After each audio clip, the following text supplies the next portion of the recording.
Yan ang ating ulam for today guys. Ginataang sitaw kalabasa na laman ng pork ang ating sahog.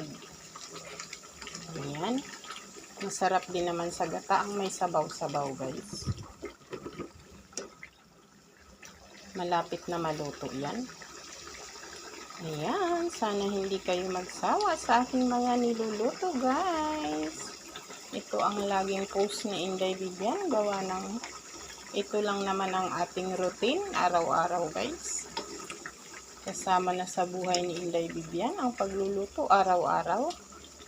Kaya gawin na rin natin content para mayroon tayong maipost araw-araw. At ganito talaga ang buhay natin, may bahay. Kailangan laging nagluluto. At dito lang naman ito lang din ang aking hilig guys, ang magluto at kumain. Kaya gawin na nating content para hindi tayo masiro sa ating araw-araw na pagre-reels. Lagi tayong present sa ating boss Mita. Ayan, luto na yan guys.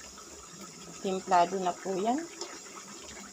Ayan, maraming salamat sa inyong lahat. Thank you. Bye-bye.